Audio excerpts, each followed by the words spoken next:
Hey guys, welcome back to my channel. Give this video a thumbs up if you liked it. Let's begin. Origin of a supervillain. The site across from the train station was one that had become depressingly more common over time.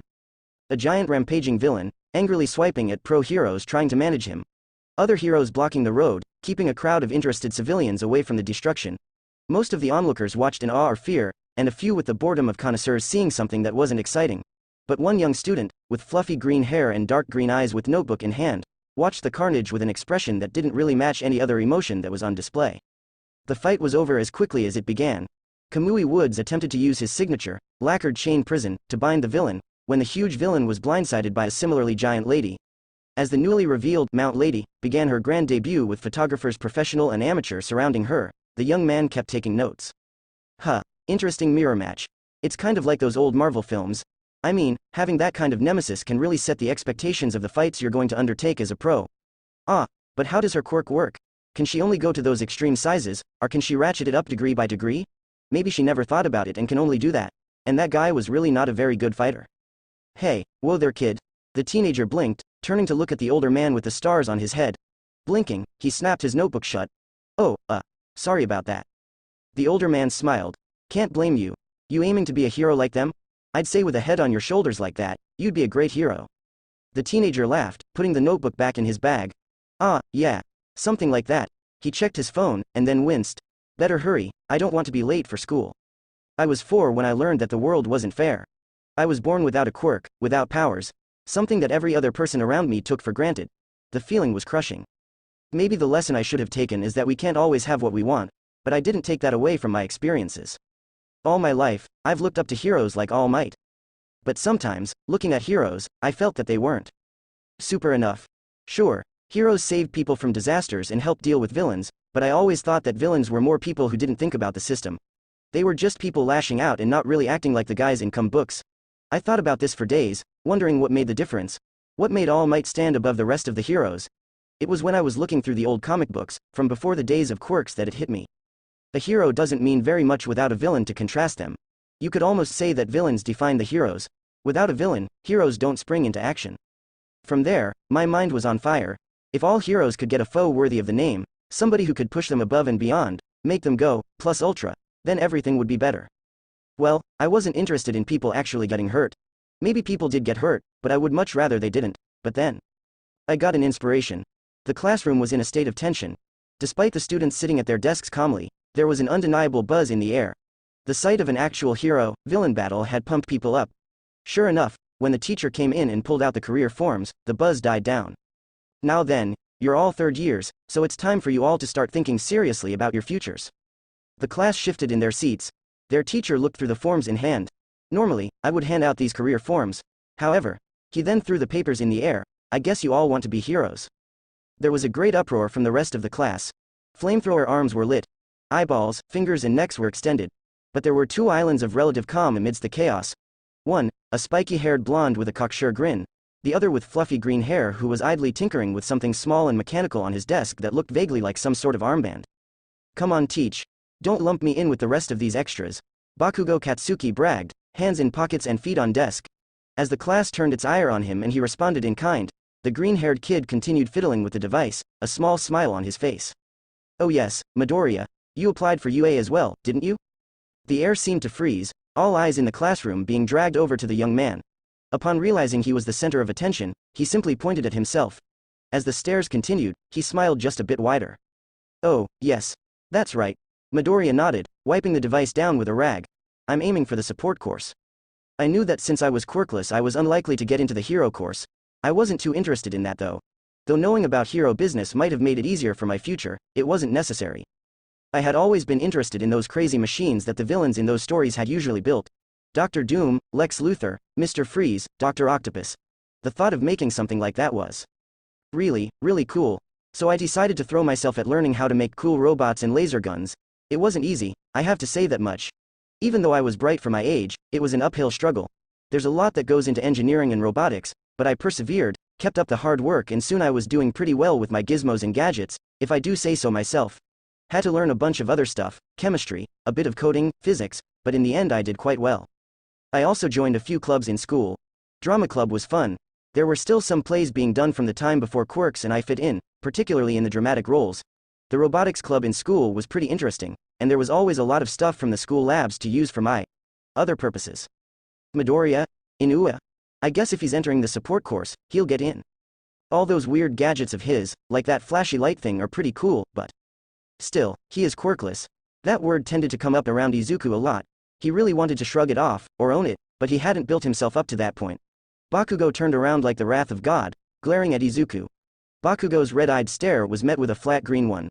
With a flash of motion and explosive light, Bakugo slammed his hand on the desktop, narrowly missing the gadget there. You? Forget crappy quirks like theirs, you're totally quirkless. What makes you think you can get in, huh? Kachan, I'm aiming for support, not the hero course. I'm not going to be competing with you on that front. Izuku explained calmly. He might as well have poured water on a grease fire. Bakugo's palms popped with barely restrained explosions, and the growling coming from his throat wouldn't have been out of place coming from a rabid animal. The teacher hurriedly called for order, and class resumed as normally as it would normally. The day went by in a blur, the other students glancing around, knowing that a showdown was inevitable. Soon enough, the day ended. Izuku started to pack his books away when a certain presence made itself known. Izuku sighed. Kachan, we ain't done, Deku. Bakugo picked up the notebook, glancing at it idly. Hero analysis for my future, huh? Izuku winced. Well, if I'm going into support, I need to know what sorts of things. Bakugo slammed his hand on Izuku's desktop. Bullshit, Deku. You are aiming for the hero course. His open palm started to smoke against the wooden desk. I told you to stay out of my way, damn it. Izuku sighed. I'm not getting in your way, Kachan. Just listen and please give me back my book, alright? Bakugo looked him in the eye with a flat expression. Then, quickly, he slammed the book between both hands with a mighty bang. Izuku jumped a bit as Katsuki threw the book out the window. Stay out of my way. Don't you dare get into the hero course, or I'll crush you there. He left, hands shoved firmly in his pockets. Izuku watched him go and sighed. Kachan, you really need to get a proper villain. You've kind of stayed in this whole anti-hero thing for way too long. Izuku ran down to grab his book before all of the notes contained within got washed away. There's some good stuff in there. Honestly, Kachan, do you have to be so obsessed? Still, Kachan hadn't been entirely wrong. Izuku was planning to get in his way at some point. Just not in the way that Kachan had thought. Izuku had a bit of a chuckle about that on the way home. Passers-by kept a bit of a wide berth around the maniacally giggling teenager. The gear he'd made. All ready. The research? Carefully plotted, with no less than 3 entry and exit strategies. The presentation. The costume was at the ready, carefully handmade, smoke machines were at the ready, or was that folded into gear? Izuku looked himself over in the mirror. The gear was crude, but it would work for now. He'd had to take some stuff from the school tech labs, slowly and carefully so nobody would suspect. He'd also made use of the dumping ground at the Musutafu beach. The costume he'd made was a tabard and cloak, primarily a light teal color with black accents on the edges. It was secured by a tool belt crudely painted red and with extra pouches quickly attached. Underneath, there was a crude set of body armor, dark gray steel that formed a pair of large boots and a set of gauntlets. The cloak itself had a series of red dots on the hood, and fluttered dramatically in the wind even though it was indoors. Izuku's face was covered by a green half-mask with a crude red visor shielding his eyes. Yes, this looks great. Now. He started to giggle, then chuckle. He reached into his belt pocket and pulled out a small remote. The world of heroes best prepare. For I am the supervillain known as. Izuku paused. I know I had a name. He flicked through his notebooks, becoming more frantic as he did so. Damn, all the really good villain names are taken. Gotta be something good. Wait. A name came to mind. Izuku paused in his mumbling. Yeah, that'll work. He readied the remote. I am the supervillain known as Mastermind. He clicked the remote. Thunder rumbled. Toshinori Yagi, better known as All Might, had to admit that there were times when he was honestly confused. Usually those times were things like young fans asking him about his quirk, or Nedzu's ranting about teaching. Even the #1 hero could be confused sometimes, in spite of his lengthy experiences. He had been going down the road, form diminished. His time had gone out, and he was stuck as ordinary Yagi, All Might's personal secretary. The sludge villain was still imprisoned in the empty soda bottles he had hastily repurposed. The student that he had saved and gifted an autograph had wanted to grab him and keep fanboying, he could tell that, but his time had been steadily shrinking. He'd made a safe landing and was just on the way to the police station. When he saw a short figure in a rather garish costume striding purposefully to an office building he vaguely recognized as a support industry one. With a teal cape and red visor over what looked like medieval armor, the figure had a rather loud color scheme. A small crowd had gathered nearby, watching this latest, maybe? Toshinori honestly couldn't remember all of the new heroes that came out. His mind blurred, trying to remember if this was a pro he'd met before. The short figure stopped near the door, mumbling something near inaudible. Then, it extended a hand and pushed through the door. The man strode through, cape fluttering dramatically in the breeze. He then spoke, in a loud and synthesized voice, sounding like an angry robot. MWA ha ha ha, tremble, Makoto Industries, for you are being robbed by URK. This last bit was said because, just as he wound up for it, the door closed behind him. It snagged the fluttering cape and pulled the figure back. Toshinori had been told that he wasn't allowed to drink for his health. After this, he wanted a second opinion. The building that Izuku had chosen for his debut as mastermind had needed quite a bit of research. Makoto Industries had a couple of offices around the country. They sold cheap support gear to heroes who needed it. Their gear was reputed to be of high quality. Izuku's digging told him more. Still, he had needed to confirm it, and when he had, he knew that here was where he needed to debut. After freeing his cape from the wretched prison known as a door, he glared. Coughed. Come on, mastermind, this is what all those years at the Drama Society were for. Ahem. As I was saying, tremble at the hands of mastermind. Thunder roared. The various employees stared at this short figure in their midst, who was even now striding forwards towards the larger tech labs. This stillness lasted for just a moment, then they sprung into action. One of the employees leveled a rather bulky-looking support item, what looked like a small arm-mounted cannon at the approaching villain. Halt, he yelled. One of his coworkers was already reaching over to the panic button on the desk. If you go any further. You'll what? Mastermind asked pleasantly. Idly, Mastermind clenched a fist, and some small lights lit up on the gauntlet's knuckles. The office worker readied the cannon, a small light building in its center, and then Izuku tapped his palm. Doomfa pulse shot out, and all of the lights in the building went out to the sound of screaming. In front of him, he just saw the piece of gear being primed and then it stopped with a dying hum. There was a general cursing and clicking from the direction ahead of Mastermind. His visor lit up, scanning the area around him. It was crude and rude heat signatures along with a mini-map of the building guiding his progress, but it was enough. Quickly, Mastermind ran for the main labs. The man in front of him tried to body block him, but a swift blow to the man's protruding stomach with his gauntleted fist and he went down like a sack of dropped rice. Shit. EMP, he's got an electrical quirk. Mastermind shook his head. Fools. Now that your security grid is down, I am free to pilfer your heroic secrets. He then bowed. Now, please excuse me. The light should be coming back on in a few minutes, so try to remain calm. The lab was just over here. Now for the next part. Izuku reckoned he didn't have long before the EMP wore off, so he had to act now. He tapped at a small screen on his right hand. The items he had planted before all of this should work, if he'd properly shielded them. It had taken him a little bit of rather disgusting thievery, but he'd managed to swipe some of Kachan's old gym socks. Since the blonde sweat was always a nitroglycerin compound, it was an expenditure that he would not have to make in future. The doors to the lab exploded, adding yet more chaos to the area. Mastermind knew that nobody would be too close to the doors of the lab, since all of the security guards were hampered by the doors being shut down. Quickly he headed to the main vault of the lab, grabbing as many items of tech as he could. An idle scan and he made sure that what he'd grabbed was the best items. Curiously, he left some items that looked to be of the same quality as others he had taken. Objective? Secured. Escape? Already working on it. Mastermind grinned, and charged back out the way he came. Yagi was having a small fit about his weakness. He'd used all of his time today, and he couldn't draw on even a drop of it when there were people in danger right now. Come on, one for all. Just one more minute, please. The lights in the building had gone off, and suddenly there was just chaos. People in the street jostling each other, panicking and wondering where the heroes were. For Toshinori Yagi, the whole situation was just a bit ironic. Somebody collided with him particularly hard and fell down, dislodging the bag that Yagi had been using to hold the bottles of villain in. But even in his diminished state, Toshinori couldn't just abandon somebody who needed help. Are you alright? He helped the man up, dusted him off. Why yeah. The young man looked over at the scene. Damn. Who'd be dumb enough to rob a support building in broad daylight? All Might's gonna crush this idiot. Yagi winced. Why yeah, I think he will. Something about this whole situation seemed strange. Normally Toshinori could force the embers to light up, but this time, his gut just didn't seem to be in it. As he watched as workers started coming out, trying fruitlessly to reach emergency services, the young man started to glance around on the ground with what seemed like panic. Ah, sorry. The young man bowed to Yagi. I'm really sorry, sir. Yagi blinked, trying to reassure him. Sorry about what? I accidentally used my quirk on that bag. The poor man sounded panicked. I'm really sorry. My bag? Yagi blinked, then looked for his bag, which had gone missing. He turned around. What happened to it? That's the thing. My quirk. I can only teleport small objects. I usually use it to put my shopping away. It should be nearby. He looked sheepish. 50 meters. He chewed on his finger. Sometimes it's gone further, but that's usually on a good day. Yagi's eyes widened. Shit. His head whipped around, trying to see where it could have gone. Then the front door of the office opened, and out strode the villain, Mastermind. Yagi watched as he seemed to almost pose in the doorway, cape fluttering and accompanied by a burst of smoke, coming out from his cape apparently. MWA ha ha ha. The great Mastermind absconds with this precious hero support gear, and the heroes haven't even shown their faces yet. Another boom of thunder. Yagi saw a tiny remote in the figure's hand. Was that a machine they'd built?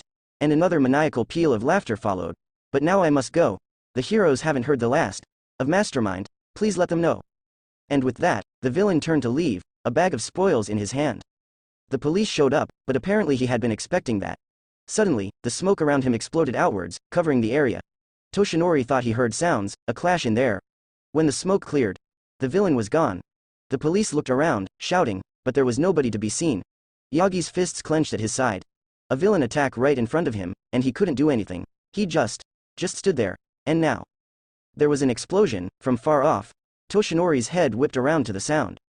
Oh no, Mastermind was honestly a bit disappointed that no heroes had shown up. Talk about a waste of time. He muttered. Still, at least he had the items he had been looking for. He needed to improve his costume, he knew that much. He had actually taken the simplest means of escape, which had been to deploy the full smokescreen and then swing onto the rooftops. He'd practiced that maneuver with the grappling hook for weeks until he'd been confident of pulling it off. Mastermind had quite thoroughly scouted out the area beforehand, and had made sure to stay 2 steps ahead. A drone was waiting for him on this specific rooftop. He placed the spoils in the waiting box, and then tapped a few more buttons. The drone's outer shell flickered, then changed to a conventional delivery drone. Just one of dozens already out there. As it flew off, Mastermind swung ahead with the grappling gun. This was kind of proving his point. Heroes needed to be on top of these things. Maybe he'd let off the EMP too early. No, he'd been careful about the size of the EMP only affecting the area in the building. He'd mapped the place out pretty thoroughly. I knew that it was going to be difficult to get started as a brilliant villain. You needed resources, you needed genius, you needed preparation, so I prepared. I did all of my homework as thoroughly as I could. If there was a historic villain I was mimicking, it was the uncanny thief, Oji Harima. Destro's work was a bit iffy. He had some really weird ideas about quirkless people, referring to them as less than human in the original printing. And most other villains were only in it for fun and profit. There were a few vigilantes as well, some people who didn't fit into the system, but I could respect the uncanny thief's aims. I didn't have much in the way of conclusive proof about it, but I spotted a trend. Heroes with Makoto Industries gear had a higher rate of injury. They claimed it was because their gear got damaged in the fights, but I suspected something was up. So I took inspiration, surprisingly enough, from a character from well before the time of quirks, Arsène Lupin. A master of disguise, of being underestimated. He never hurt anybody with his stunts, and always gave flowers to a woman even when robbing her blind. I had a couple of jobs that I applied for. One false beard, a stoop, glasses and some hair dye later, and I was janitor Benji, just looking for work. Makoto Industries had been hiring a janitor, and I was able to get in by appealing to the manager's sensibilities. That I said I was quirkless also helped. A few planted cameras and recording devices later, and I had been paid to map out their building and find the best entrances. Listening in only confirmed it. They were using substandard materials for some, but not all, of their gear to cut down on costs, usually given to newer heroes with less of a support network. Workers justified it as being part of the hustle, the customer gets what they paid for. Honestly, no wonder heroes aren't as super as they should be. They had also, similarly, been cheap on their security systems. No electromagnetic shielding for them. Maybe they figured that the heroes would always be there to guard them. So in the process of robbing them, I planned to leave the substandard gear for the inevitable police investigation, along with a few tapes of calls about heroes they were ripping off. The first thought that went through Mastermind's head when he heard the loud explosions was that Kachan had snapped and turned into a villain, which wasn't very fair. How can I be his nemesis if we're both villains? He muttered, swinging over. I mean, really, Kachan, that was kind of the whole plan. You be the #1 hero when All Might retires, I make some terrible puns and menace you, I drive you to be the greatest hero of all time. That was the plan. He swung down to ground level, where he saw a large crowd forming. Behind him, he saw a rather skinny man looking at him with wide eyes, who looked like he had just run over to the scene as well. The man pointed at him. You. He coughed up a torrent of blood, and Mastermind panicked. Oh my god, sir, are you okay? Have something for that, please don't die, oh my god, oh my god. For the second time today, Toshinori Yagi was flustered by something unusual, and by the same person, no less. Mastermind, the villain who'd attacked a support company in broad daylight and set off an explosion indoors apparently, anxiously fumbling in his tool pouch for a handkerchief while frantically babbling at him to stay calm. Who? Why are you here? Toshinori Yagi knew that he could stretch one for all. Just a moment of distraction and he could take this villain out, make him reveal where he'd stashed his loot. But again, he just couldn't find it in his heart to get this villain, who even now had a handkerchief in hand, an all-might handkerchief of all things. The irony was not lost on Yagi. Yagi tried to speak but the villain frantically shook his head. "Ah, sir, please don't talk more. You might cough up more blood." The villain pressed the handkerchief into Yagi's hands, his own stylized face staring up at him in an almost accusing manner. The villain's head whipped around. "Ah, maybe a hero can help you." Another loud explosion cut them off. And with that, the voices of the heroes on duty started sounding through. Izuku was about to wipe the blood away from the protesting stranger's mouth when he heard the heroes talking. Backdraft, trying to keep the fires under control. Mount Lady, trying to get into position. Death Arms, arms crossed and a ferocious scowl on his face. "It's like a minefield out there. We can't even get close to him. That slime villain is too slippery to grab, but the boy with the explosive quirk is resisting him." Mastermind just stopped like a broken clock. "What?" The next words from the heroes hit him like a ton of bricks. "Damn, there's no one here who can stop him. We just have to hope for somebody with the right quirk shows up. Keep the damage to a minimum. We just need the kid to hang on." The skeletal blonde man next to him clutched his stomach with an anguished look in his eyes. Mastermind couldn't blame him. He was feeling pretty sick himself. Why weren't the heroes doing anything? Why were they just standing around, not trying anything? Furiously, Mastermind was about to go over to the heroes and give them a piece of his mind, when across the smoke, he met eyes with the victim. Kachan. With a look in his eyes that showed that he was terrified. Mastermind. Mastermind found that his body was moving on its own. Yagi was pretty sure that he'd nearly died of a heart attack when the villain suddenly lunged forwards, tearing towards the boy in the middle of the sludge villain. The other heroes seemed about to shout at him to stop, then seemed to think better. Yagi's eyes widened, after all. "Who's that pro?" Death Arms yelled. "Don't know. Maybe he's got the right quirk for the job." They'd made the same mistake as he had. And at that statement, it seemed that Mastermind almost sped up. Toshinori watched, agape, as the blonde was forced to swing around, palm outwards and sparking with heat. The villain ducked the explosion, the heat burning off some of the tabard, then reached out with an arm. A grappling hook shot out and dug into the slimy mass, wrapping around the teenager. You utter fool!" Mastermind yelled. There was a press of buttons on the other hand, and suddenly there was a startlingly bright light flaring out from the gauntlet. The sludge villain howled, slime covering his eyes, and then Toshinori's heart leapt into his chest as he saw the grappling line recede. The sludge villain tried to follow, but the villain pulled something out of his belt, a small gun, white with a blue light on the end. A blast of blue energy hit the villain's bottom half, and then the sludge villain roared in pain. "What did you do to me? What did you do to me?" Looking closer, Toshinori could see that the bottom half of the sludge villain had frozen solid. Mastermind didn't answer him, instead continuing to reel the explosive blonde in. Why are you doing this?" The hostage yelled, tears streaming down his face. "Mastermind does not know, but I do know this." The villain braced himself against a piece of upturned concrete, both arms on the wire. It's a bad day for heroes when a villain has to do a hero's job. With one last tug, the blonde was free, Mastermind stumbling back before pushing more buttons on his gauntlet. The sludge villain roared, trying to push forwards, but the other heroes took action. Backdraft shot a firehose stream of water at the villain, pushing him back. Before the villain could really recover, Death Arms had leapt into the fray. Charging up his might, the pro-hero unleashed a devastating series of punches, disrupting the villain's sludgy body. The villain, again, tried to recover, lunging at Death Arms in a last desperate attempt, but a fortunate save in the form of Mount Lady came through, an almighty stomp turning the villain into paste on the ground. Blah. Her expression was one of disgust. And with the villain subdued, the crowd erupted into cheers for the heroes, along with a few mumbling that they wanted to be under her almighty heel. And Toshinori Yagi watched this small moment with a heavy heart. Toshinori just sighed. He was kind of pathetic, wasn't he? Letting that villain get away, not stopping this mastermind. But at least the heroes had managed to prevail here, in spite of his weakness. He cast a look at the villain again. He wondered what was going through the head of that villain. Izuku Midoriya had no idea why he'd done that. He'd just seen Kachan in need of help, and he just ran in. Was he losing his touch already? Was he going to perform a heel face turn on day one of being a supervillain? Hey, are you a pro? He stiffened, turning to the crowd in front of him. This was so much more intimidating than the drama society.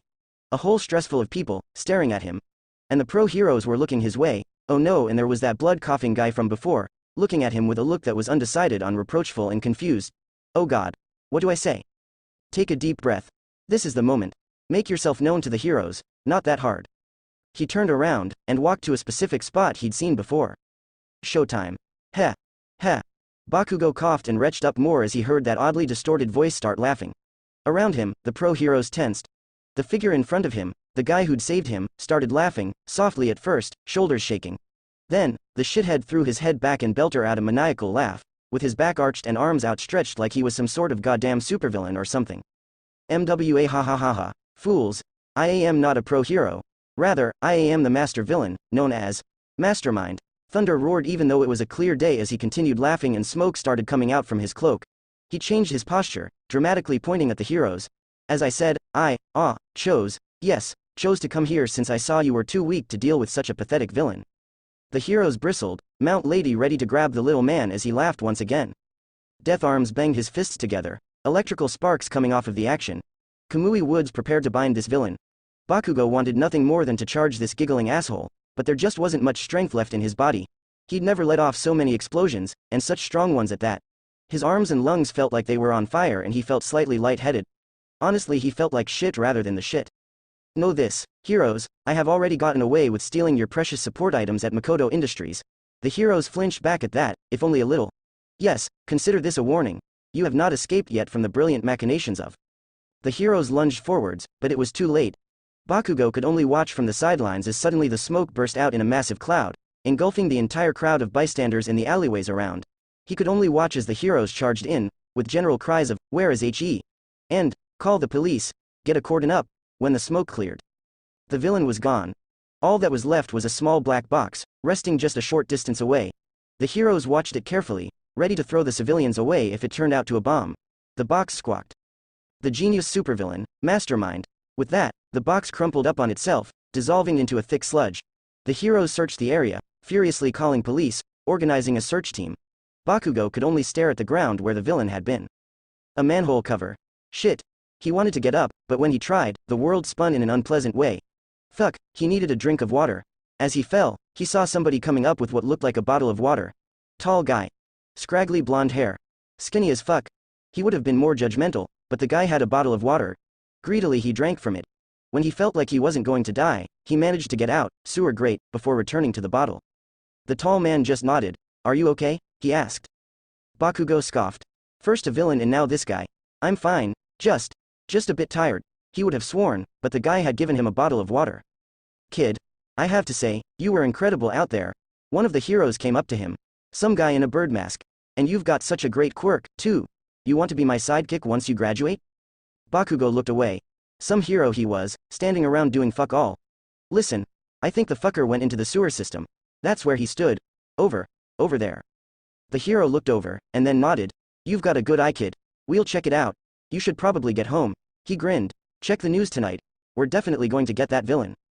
In the crowd, he briefly saw a head of green hair wandering off, but he dismissed it. The manhole cover had been one plan of escape, thought of in the spur of the moment.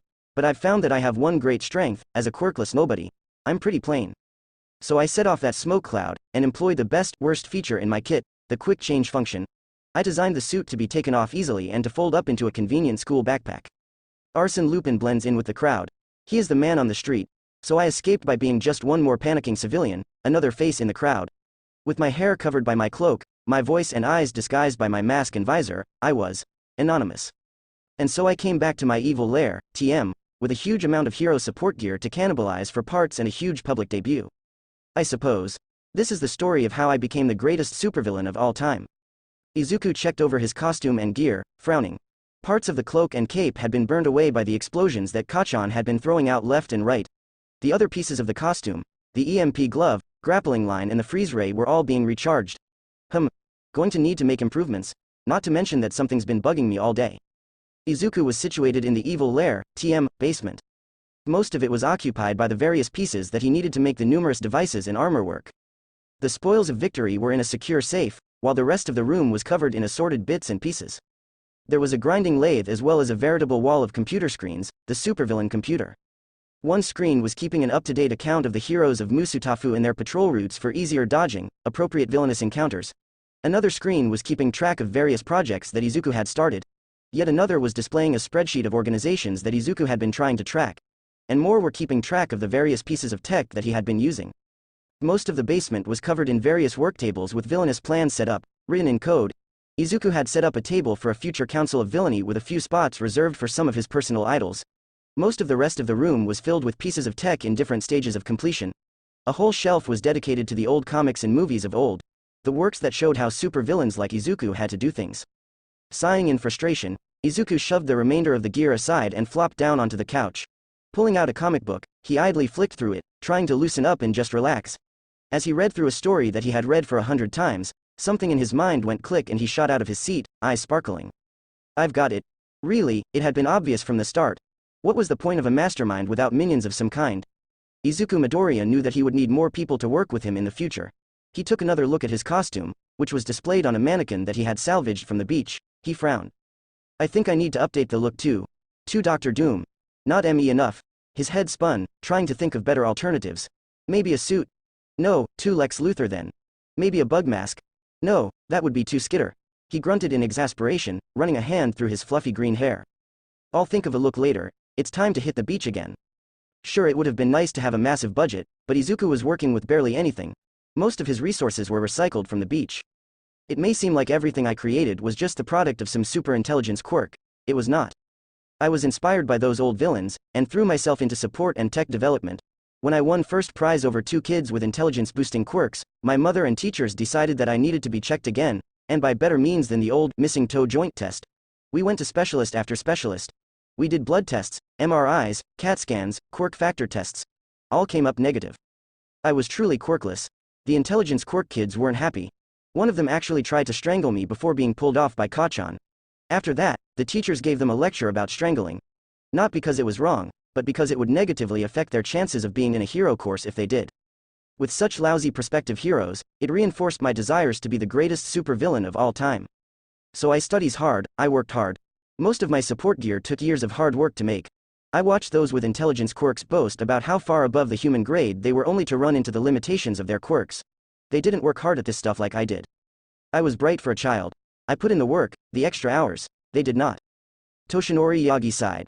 The number was on his phone, practically glaring at him. He steeled himself, then tapped the call button. Mirai. All Might.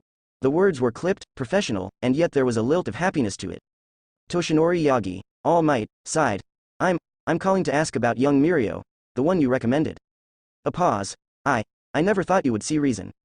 Yagi grit his teeth. Yesterday I was confronted with my weakness. It still galled him, the fact that he could have stopped this villain if only he had the time. Not once, but twice. There was a villain. A different one. I was in no condition to catch him. He escaped both times. A villain escaped you? Yagi nodded. I was at my limit. I could have. If I had more time I could have stopped his attack. His name was Mastermind. Robbed a support company, then he paused. He saved somebody that I should have. Mastermind. Hold on. A tapping of keys, then, this Mastermind. The one whose cape stuck in a doorway. More tapping. Mirai's voice, serious and laser-focused. And then he saves this Bakugo, and makes a speech declaring his crimes. The HPSC is quite interested in this matter, and in the heroes it implicates, and he has become a minor symbol overnight. Toshinori Yagi nodded. I can see that, but... There it was. Something that had been churning in his gut on the day. Something that had led him to not try and push his limits. The memory of a villain, panicking and flustered, giving him a handkerchief. The villain who had been stuck in a doorway, then tried to act like it hadn't happened. He cleared his throat, the blood receding for now. He was not like any other villain. In spite of his choices there was somebody who... I can't help but think that. He was harmless. He robbed a support building in broad daylight. He shorted out their defenses and made off with a startling amount of support gear that is likely to go on the black market. He is not harmless. Mirai's voice, cutting like a scalpel. Toshinori frowned. It just didn't feel threatening in my gut. Now, you say that this Mirio would be a fitting successor? Another pause. How about I arrange a meeting? Let you make the final choice. All Might nodded. This whole ordeal made him feel like a teenager again. He knew that he would have to retire eventually, but having the reality of the situation shoved in his face was just humiliating. But he would meet this young Mirio with an open mind. Death Arms, Mount Lady and Kamui Woods refused to look at each other while the small man from the Heroics Public Safety Commission glared over them. Let's get this straight. He patted a print out, a photo taken by a civilian on the scene of Mastermind reeling the boy in while the heroes were standing around. You didn't intervene in this hostage because of a threat to your life and, quote, not having the right quirk.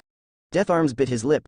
And as a result of this, a self-declared supervillain just takes center stage, saving the hostage and making a declaration like that? This man had a quirk that they knew was minor, yet all the heroes felt small and insignificant before his stare. We were resolving the situation, Death arms managed before he was pinned in place by a stare as sharp as a stake through the heart. Let me tell you something. The HPSC representative picked up a remote and turned on the screen behind him. The montage flew by. Mastermind, at the support center. Mastermind, glaring down the heroes. Mastermind, saving the victim. This represents nothing more or less than a catastrophic failure on the part of the heroes. Professional heroes granted a license by us, standing around WTH their thumbs up their asses while a villain saves a hostage. He shook his head slightly. It doesn't look good for you. Not at all. Mount Lady shifted. The streets were too narrow. Then shrink and get a car, or plan ahead in future. He glared at her and she shrank back. He sighed. Frankly, this is disappointing. For two such bright prospects and an experienced pro to be less than useful in an incident like this, mopping up after a villain, it does not look good. He glared at each of the heroes. Any one of them could have reduced him to a fine pulp, but they quailed before his gaze. Now then, I believe you have more important matters to attend to. Don't let me detain you. He sat behind his desk, glancing up at them. You are dismissed. The door opened, and they left with the demeanors of sullen teenagers. Mount Lady and Kamui Woods avoided looking at each other. Death Arms started to turn to give the man a piece of his mind, then whipped back and stomped out with murder on his face.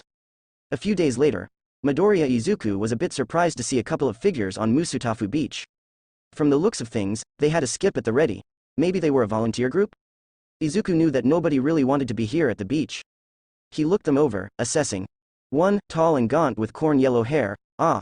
He had seen that man before, the one coughing up blood. The other one was a teenager. A couple of years older than Izuku, maybe a second year in high school. And he was built like a miniature All Might, with a confidence and easy smile that Izuku honestly envied. He looked like a great hero already. Izuku looked between the two people. Blonde hair, blue eyes, confidence. Ah. Izuku jogged over to them. Oh, hello. Both people whipped around to see him, the tall skinny father looking a bit out of sorts. Izuku didn't mind. He pointed to a battered television. Ah, are you doing a beach cleaning project? The son smiled. We sure are. I was talking with, The bloody cough man looked askance, then made a short bow. Toshinori Yagi. Izuku's eyes spark and he wants to slap himself. How could he have not recognized him? You're Toshinori Yagi, your All Might secretary. Yagi seems taken aback. You know me? Izuku scoffs. How could I not? The greatest All Might buffs know that there's a Toshinori Yagi in the Might Tower. His officially listed position is of All Might secretary, but there's a bit more to your position. You help manage not just All Might's meetings with the police but also with the media, the fashion designers. There's a forum dedicated to Toshinori Yagi sightings. The man looked bewildered and slightly put upon. There are? Izuku nodded, eyes beaming. Then he remembered himself. Please don't shut it down. We all appreciate all the hard work you put in for All Might, even if, just looking at your appearance, it seems like he doesn't appreciate it himself. Toshinori Yagi just stood there, stunned. Izuku turned to his son. My name's Izuku Midoriya. It's an honor to see a father-son bonding activity like this. At that, both parties stiffened in shock. Then came the inevitable. No, you have it wrong, young Midoriya. Yeah, we just look similar. He's not my dad. Izuku just remembered who this guy was. It was right in front of him, but he hadn't recognized the guy without what Izuku considered something memorable. You're the pants guy. Pants guy blinked. Izuku got in full throttle. I just watched you last year, in the UA Sports Festival. You were the guy who kept phasing through your pants. You had an incredible performance. Izuku just knows that this guy is going to be a superhero. It's in the smile, the confidence, the aura. All he needs is an incredible villain to oppose him. Pants guy blinks, then laughs. I can't blame you for temporarily forgetting my name like that. Well, the name's Tagata Mirio, and when I'm a pro hero, the name's going to be Lemillion. Why? His expression turns hopeful, confident. Because I plan to save 1 million people in my lifetime, at least. Izuku might be wrong. Of course, he knows that the majority of heroes need a strong villain to challenge them and drive them to be plus ultra. But this guy was going to be a great hero without a nemesis, but if he needed one. That's amazing, Mirio-san. He turned to the tech on the short. So you're going to be cleaning up this beach? At a nod, Izuku glanced at his hands. So, where's your gloves? There's a lot of sharp edges and rusty metal here. You could get tetanus. Toshinori starts a little at that. And do you have a first aid kit in case on injury? Toshinori Yagi splutters a bit. Well. His voice trails off into nothing. Izuku sighs. You have to have a plan of action, otherwise you're going to suffer when things go wrong. He smiles at the both of them. But do you mind putting the electronics in a separate area? I'm using them for a school project. By recycling this stuff I don't need to waste as much in terms of resources at school. Toshinori and Tagata share a look, and Izuku thinks that they really are father and son. That false name was clearly a cover for Toshinori, before Tagada turns to him with a smile like the sun. Not a problem. You'll collect it? Of course I will. A lot of people at school thought that since I was a major cape geek that I would be scrawny. That was true for a short while. But I needed supplies, and the beach had a surprising amount of stuff that needed recycling. So I dragged in a lot of stuff. Turns out that moving heavy weights was a good way to build muscle tone. I mean, I wasn't built like All Might, but I was a lot stronger than I looked. Still, it was pretty helpful to have Toshinori and Mirio put the mechanical stuff closer to where I needed it. It saved a bit of time in my daily routine. But while I was there at the beach that morning, I had a look at something that had been dumped there. An old dressmaker's dummy, similar to the model that I had at my evil lair. It was then that I got an idea. It was a brilliant idea, that had been repeated in the pages of comic books for years, but it would require some serious funding. The business office was small and relatively cramped. Mastermind pushed the door open, striding in with confidence, cape fluttering behind him. A press of the button caused the cape to slump to normal levels before the door closed. Thus satisfied, the supervillain sat down opposite of the only reliable and decent contact they had had for the underworld. A man by the name of Jiren. The man sat across him. Well, this was a surprise. Mastermind wasn't concerned. Well, you should have known that the diabolical supervillain Mastermind, a crack of thunder, would come to a premier dealer in the underworld. Jiren stared for a second before chuckling. Hey. I suppose I should have. He leveled a stare across his desk at Mastermind. So, what can I do for somebody who has made a relatively explosive debut? Mastermind sighed, rubbing the back of his head. Well, the truth of the matter is that I need some minions. People who believe in the same aims that I do. He looked Jiren in the eye. You struck me as the kind of guy who could find people like that. Everybody said that you were reliable. Honest. More than most people out there. Jiren simply shrugged. If you have the money for it, I'll support damn near anything. He shrugged. Then again, most people aren't going to follow you. You're. Well. He searched for words, coming up with, eccentric. Mastermind shrugged. Mastermind cannot deny that. But could you help me find people who would work for me like that? Jiren just smiled, lighting a cigar with a flame from his revolver. I can try. What would be in it for me? Mastermind seemed to pause, before he pulled out a small satchel. Support gear. Interested, Jiren leaned over to take a look at the items. An item was shaken loose, a piece of chest armor that popped out from what looked like a small canister. Tough enough to withstand one blow from All Might at full power, or so they estimated. Jiren sucked in a breath. That's mighty impressive. He reached for it only for Mastermind to pin him with a stare. He sighed. I'll put out feelers, get you recognized. There's bound to be some people crazy enough to work for you. Mastermind just beamed, or seemed to beam. Great, and if you can't find anyone, wire some money to your account of choice. What do you think I am? A corporation? I have a reputation for honesty, you know. After that exchange, Mastermind left the world of supervillains for the hellscape of middle school. Bakugo Katsuki felt like he was going to explode.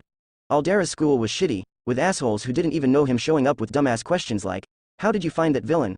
What was it like to be rescued by that other villain? And the teachers, fuck the teachers. Always acting like he needed somebody to talk to. My door is always open, if you want to talk about it, please keep me in mind. Fawning over him like that just made him sick.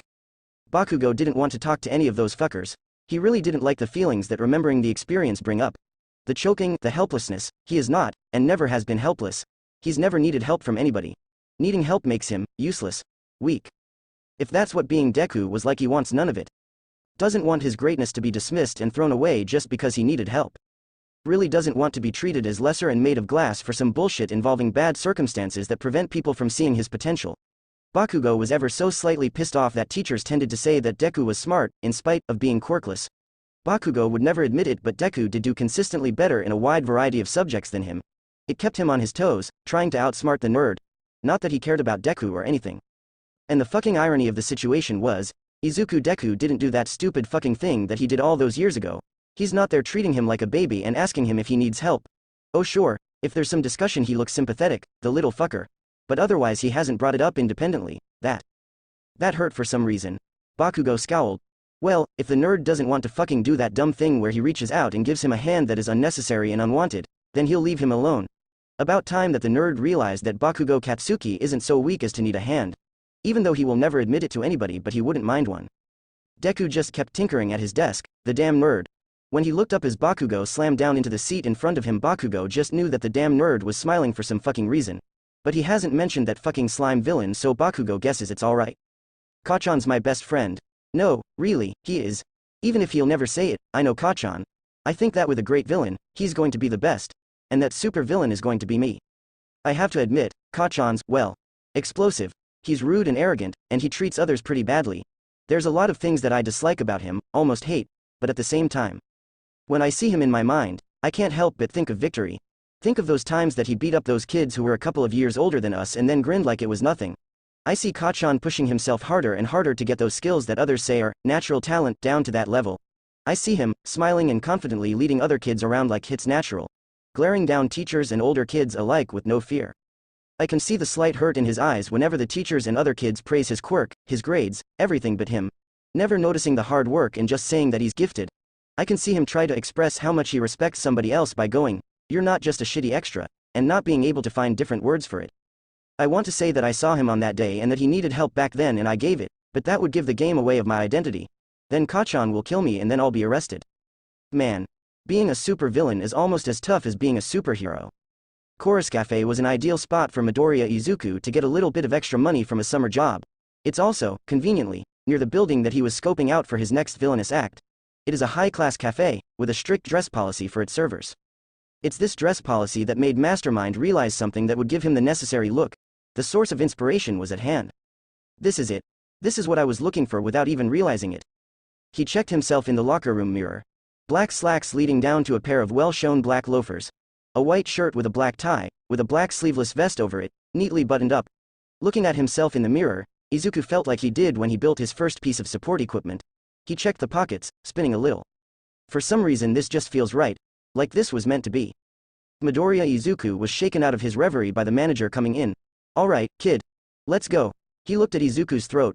"How the hell did you do that with your tie?" The tie was short, fat and stubby, which seemed impossible considering that the tie had been a skinny one. Izuku winced. Sorry, it's just how my dad always did up his tie, and he showed me how to do it." His manager sighed. "How you can fool around with the coffee machine like you were born to improve it but can't tie your tie properly is beyond me." He gestures. "I'll help you do it this once. I hate to say it, but you might need a clip-on. But only because I can't see how you'd mess a clip-on up." Izuku nodded, blushing. His tie wasn't that bad, right?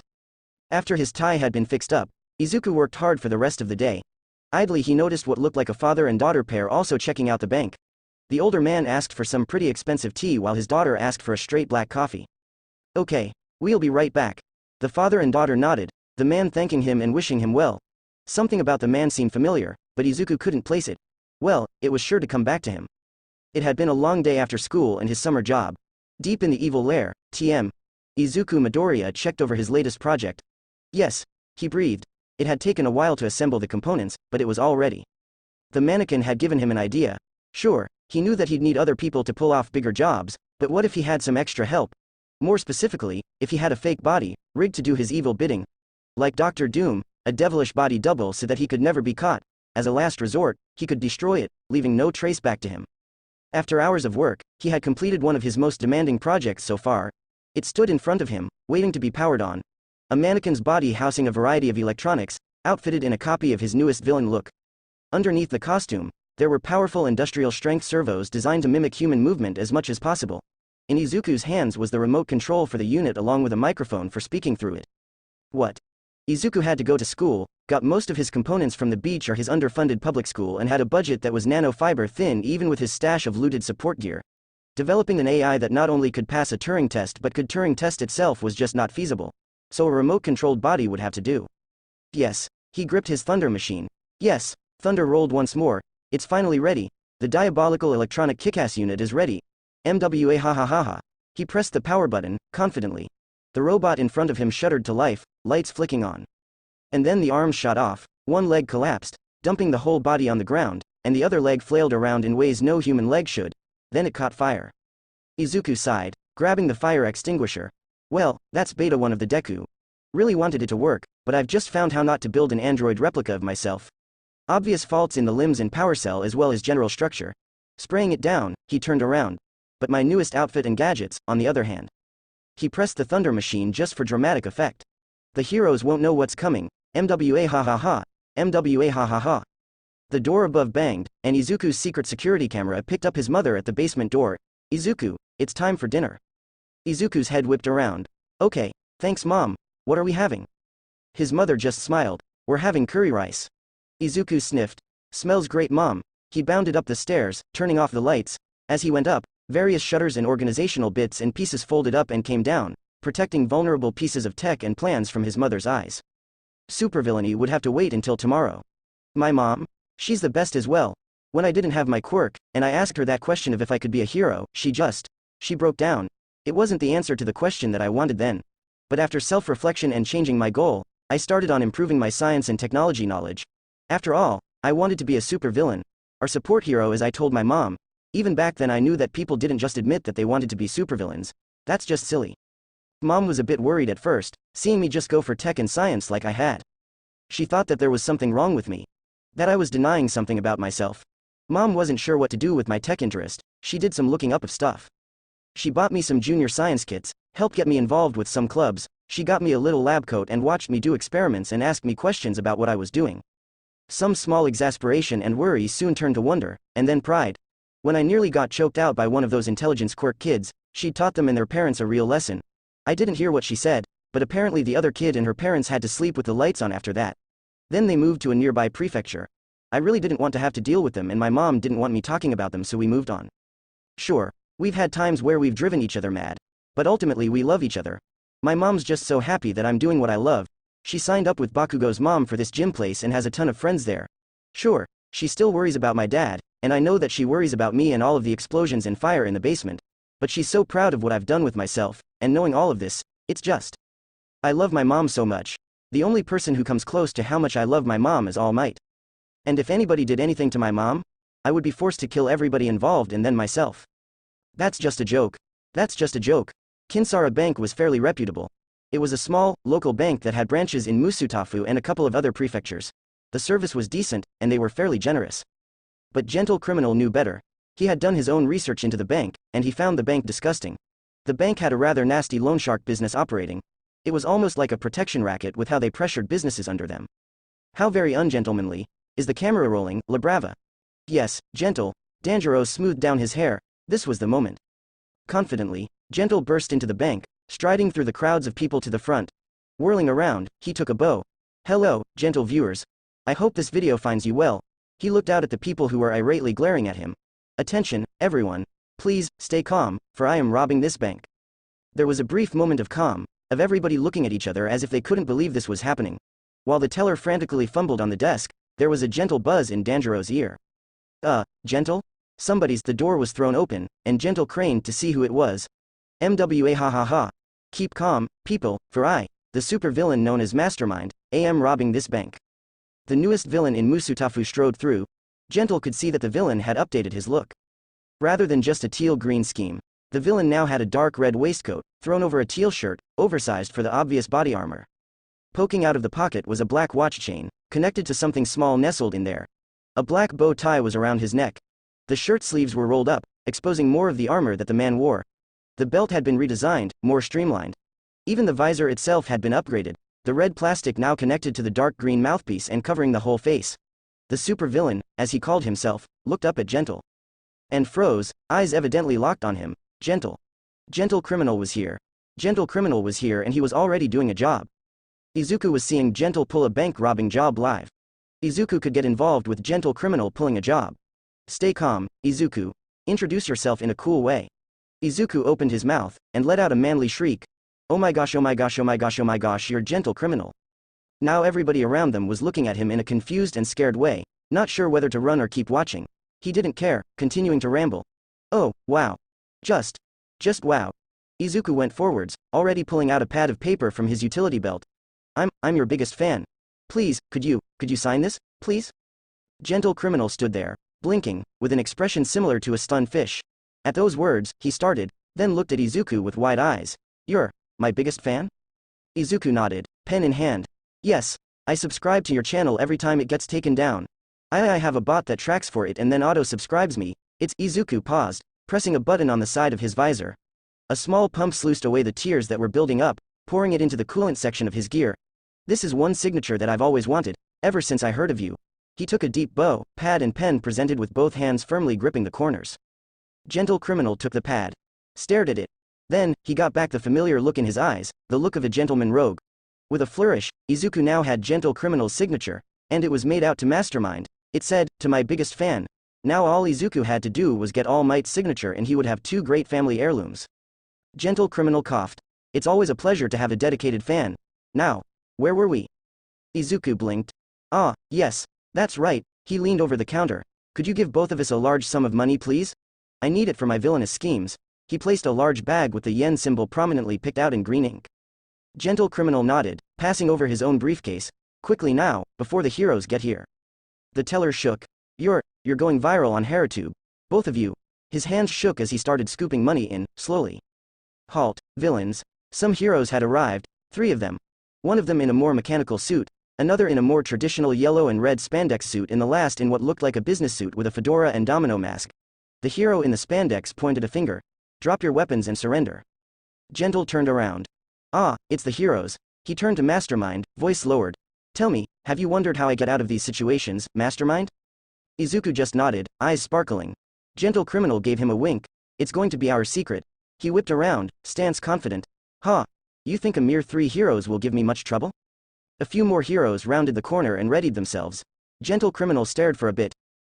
He tapped the earpiece he had. La Brava. Mastermind's sensors picked up a, you got it, Gentle. And then something got mumbled, before Gentle seemed to glow with power. Quickly, Mastermind focused on getting the money into his large sack in the briefcase. Gentle cracked his neck.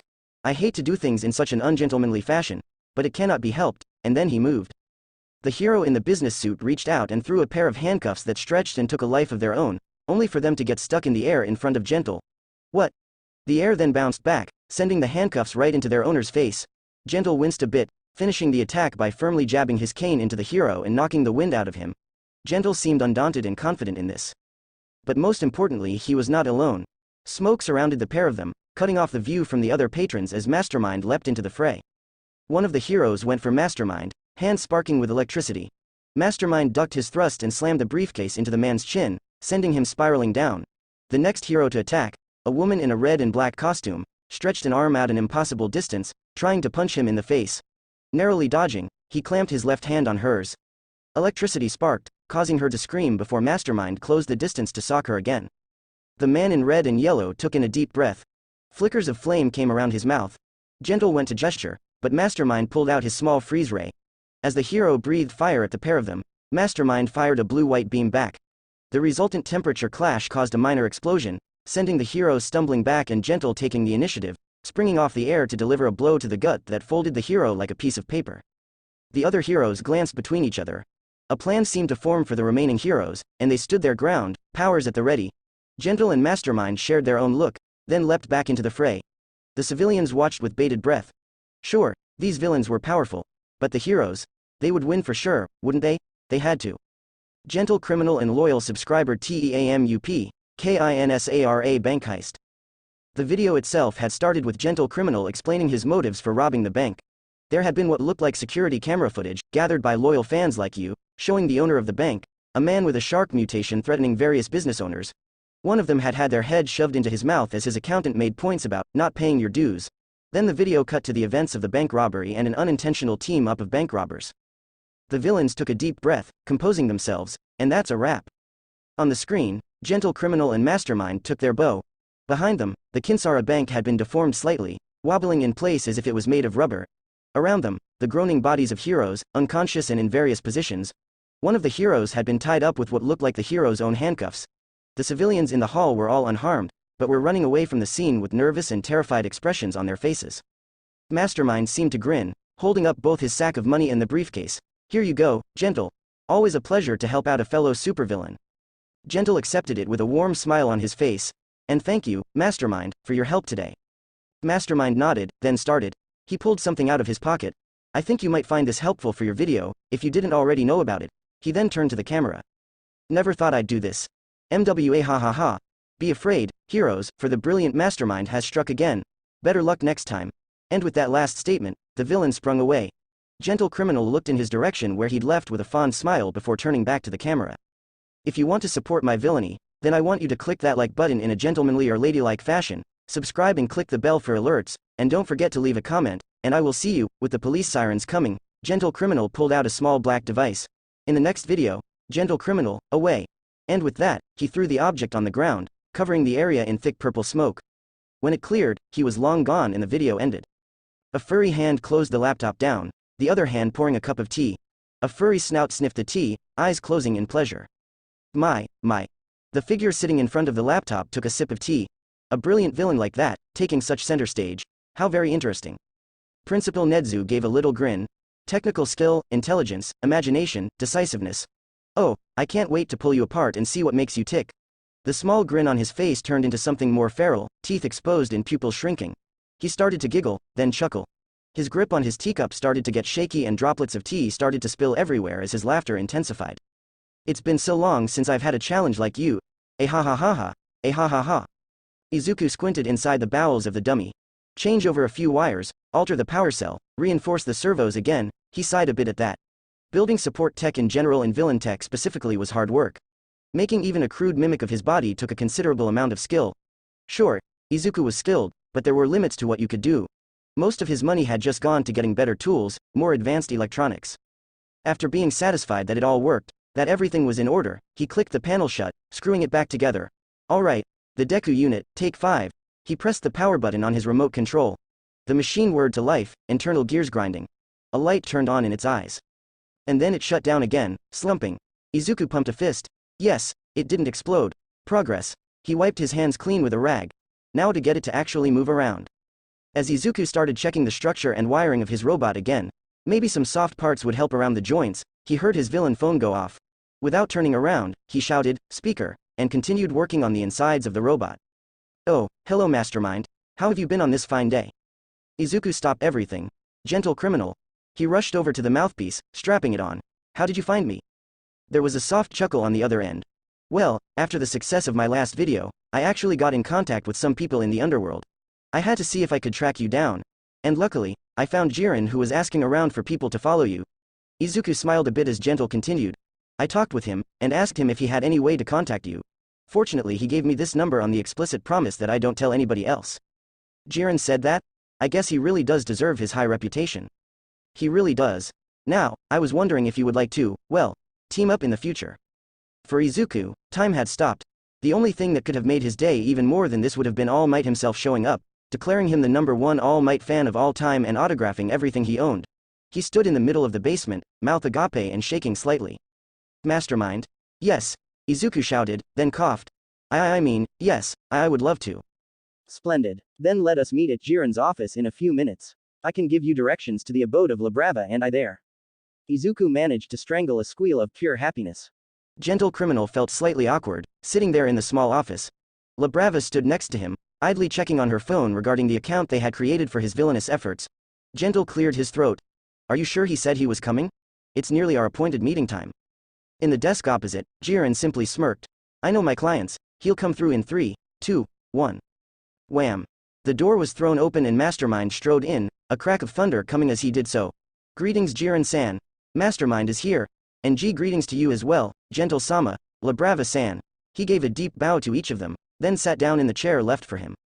Jiren smiled. Well, it's good to see a figure like you. He chuckled lowly. Having somebody like you show up means more business for me. More people seeing the benefits of good support gear.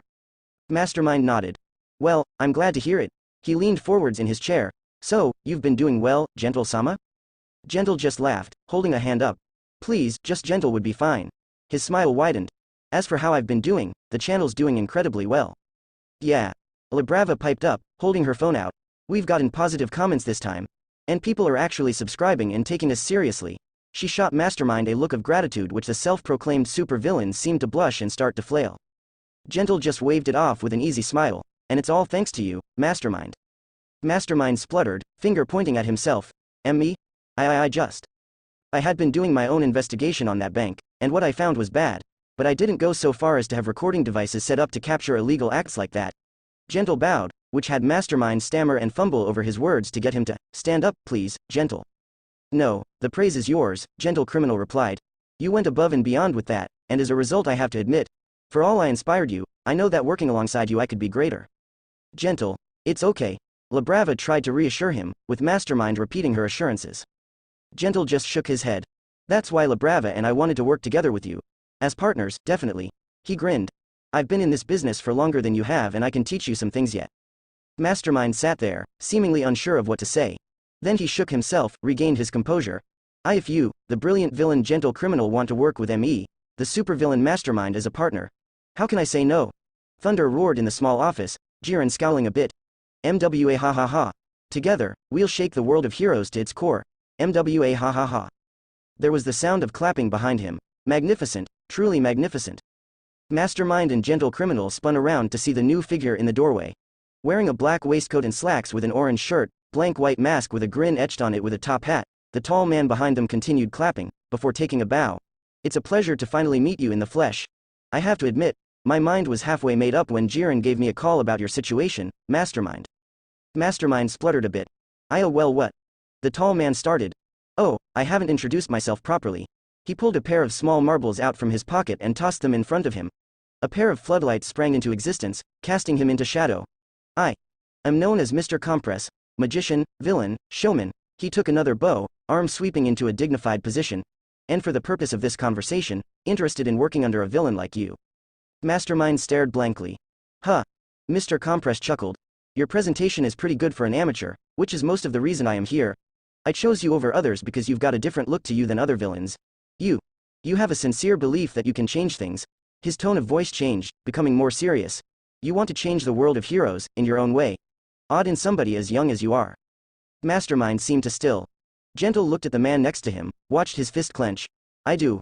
Whatever he'd been thinking about seemed to clear, and he perked right back up. If you wish to be the first of my dastardly minions. Minions? Then we can start our works right away, with all of us working together. He started to chuckle, hand gripping his tiny device. The world of heroes will never know what hit it. MWA ha ha ha. MWA ha ha ha. Toshinori Yagi nodded approvingly at Mirio. You're doing an excellent job, he remarked, his successor beaming up at him. Tagada Mirio's schedule was pretty busy. As well as schoolwork, he also had to continue his internship with Sir Night Eye's hero agency. Coming here to the beach helped give him additional breaks as well as train his body to handle one for all.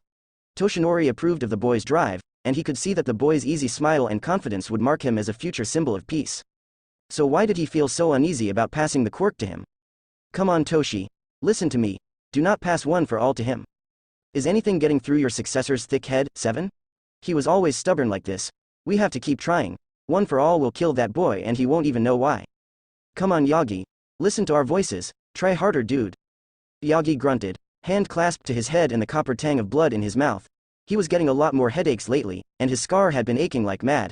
He didn't know why. Maybe it was getting close to the anniversary of his master's death. That always made his scar ache. Mirio looked at him with concern. Are you alright, all Yagi-sensei?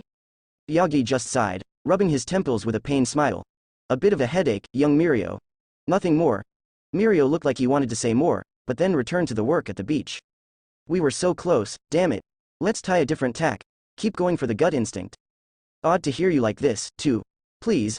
I think the man and his apprentice are insufferably naive and overblown. It doesn't mean that I want the kid to die young. That, and I don't want to hear Eiza whining. Yagi winced. He really needed to talk with somebody about these headaches. That, and sometimes he'd had dreams where his master had been trying to talk to him, only he couldn't hear her voice, only a few muffled words. It was as if she was talking in the next room over. Then the usual nightmares started and it all got worse. Maybe he needed to take that therapy hound dog had been talking about after all. He may have landed a deadly blow on my brother, but he barely received the first vision we gave to him. We'll have to keep trying. Say, Yagi-sensei, I was kind of curious about one thing, Mirio said, starting on hauling a fridge across the sand towards the designated tipping point. Yes. Well, you said that this was a power passed down through the generations, right? Yagi nodded, mind going to what he thought was coming. It seemed like his headache had let up a bit at those words. Right. There were 7 users before me. With this training, you should be ready to be the 9th. Mirio nodded, shoving the fridge further up the beach. Young Midoriya was standing there with his own parts, encouraging young Mirio to come to him. Yagi wasn't sure what the other young man was building. He could see some wheels, various electronics, what looked like most of a car and other pieces that he couldn't identify. Mirio was able to push it quite far before he needed a breather, and to get his thoughts in order. So, I was curious about the past bearers of One for All. What were they like? Investigate, Toshi. Come on, investigate. This is the right thing to do. Look us up. Look me up for that matter. It can't be that hard, right? Stop being a naive, musclebrained idiot and listen to us for once. Toshinori Yagi blinked, then smiled. Well, I can't see the harm in knowing more about the past bearers. Oh thank God. Toshinori winced. Yeah, it would be a good idea to look up the predecessors. He'd been a bit curious about the matter itself. And it seemed that thinking about those who came before him had cleared up his headache. Could it be a sign from One for All, those past generations encouraging him on this path? Probably just a coincidence that it cleared up. He'd still do the research though. It might be helpful for young Mirio to learn about the predecessors. See how they handled one for all with their different quirks. Then he'd have to see about getting some Panadol. These headaches had been getting more intense lately. How can somebody this smart be so dumb? Some days after Mastermind had been on the beach, and he'd received a call from Jiren, it turned out that Mr. Compress wasn't the only one who'd answered Jiren's call about being a henchman under Mastermind. Honestly, Mastermind hadn't expected to have so many people go along with his cheerful little job ad he'd had Jiren pass around. He looked at the job advert in his hand again.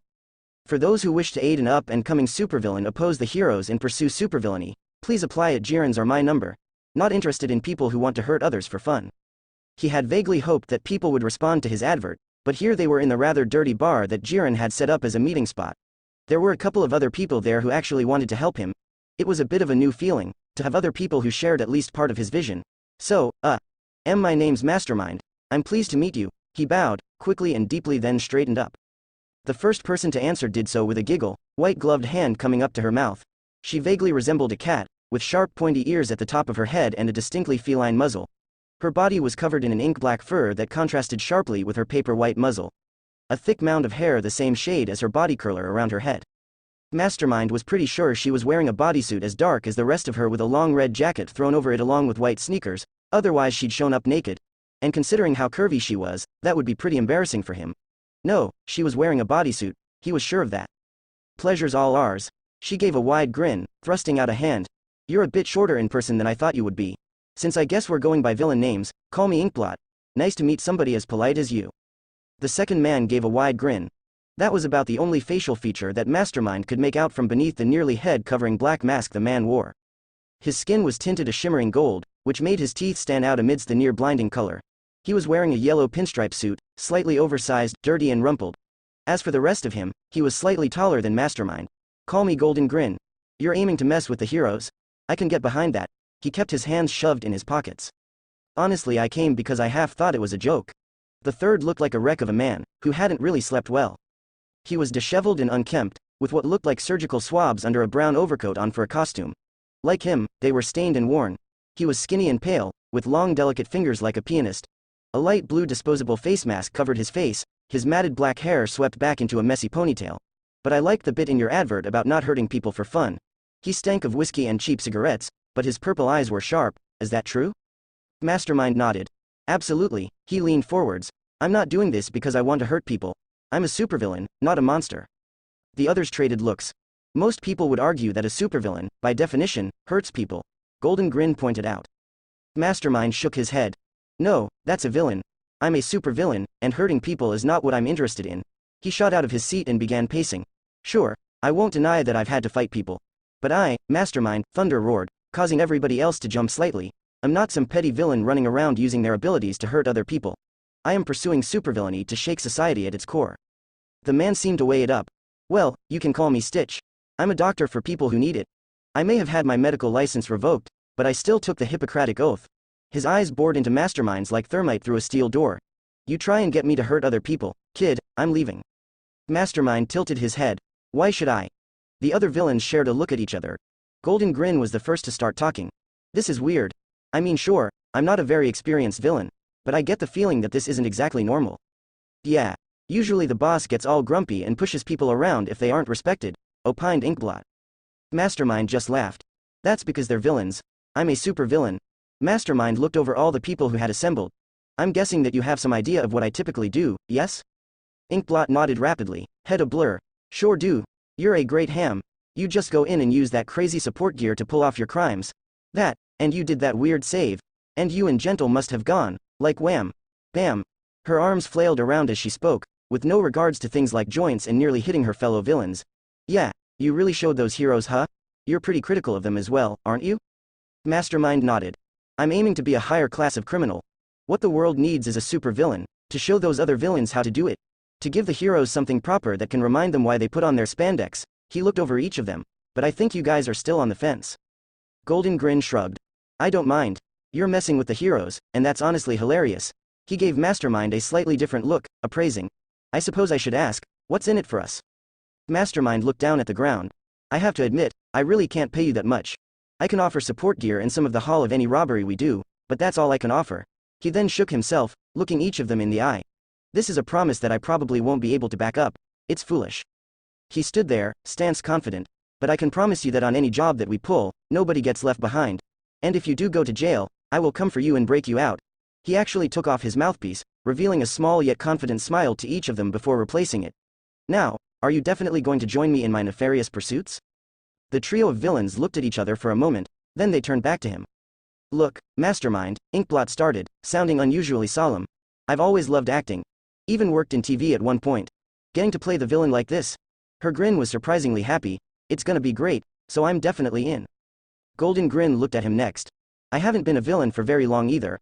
I just want to live my life without people getting on my case all the time, and I'm not really interested in fighting. A job like this, where I can just help you out with your schemes and not have to fight. A dream come true. Stitch was the last. Well, you're clearly either crazy or stupid, but I guess I can get behind a kid like you. Mastermind clapped his hands together. Splendid. Welcome aboard, my minions. I've had a great heist in the works for just such an occasion. How about you all meet me at this address? He handed out pieces of paper, where he'd written out Gentle's flat, and I'll get the catering sorted to celebrate. They each took the cards, blinking. Inkblot was the first to speak. Okay, you are definitely not like the other villains. Is there going to be cake? Mastermind seemed to grin. Say no more, minions. Thunder roared yet again. MWA ha ha ha ha. Kamui Woods and Mount Lady had been helping some people around town when they heard their radios crackle with Deatharm's voice. Kamui Woods, Mount Lady, villain incoming. Who?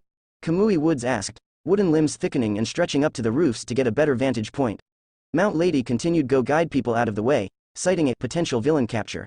This just caused people to want to stay more, but most of them got the message and made themselves scarce. It's Mastermind, he's just broken into a store and made off with their product. Mount Lady frowned, scanning ahead and mapping the route ahead of her for when she had to intercept. What's he stolen? 40 cakes from that top-end bakery Bespin Cakes, really expensive ones, too. Mount Lady just blinked. Eh? Why 40 cakes? Kamui Woods shook his head, keeping an eye out.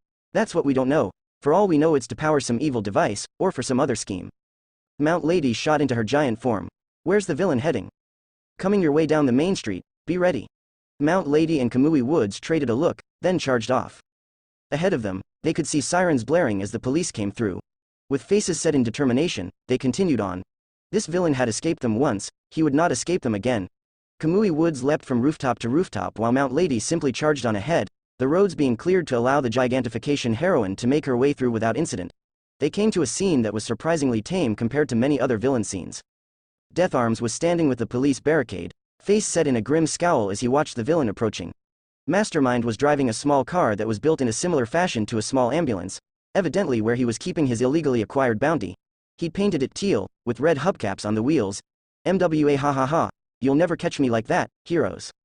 Deatharms scowled. Give up peacefully, Mastermind. Honestly, Kamui Woods grunted, wooden arms already starting to unfurl and ripple in preparation for his finishing move, stealing 40 cakes? That's terrible. There's nowhere for you to run this time, Mount Lady shouted, keeping her stance wide in case she had to grab the car.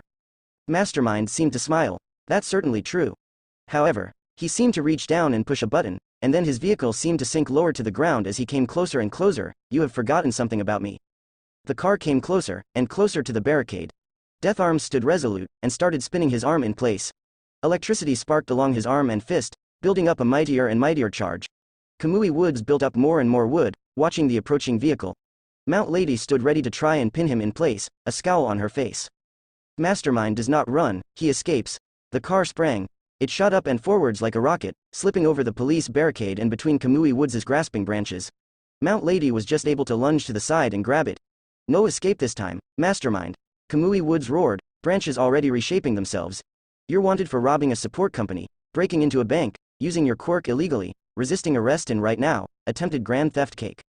Mount Lady glared down at the small figure in the vehicle, who gave her a little wave. Hello, Mount Lady. Sorry about this.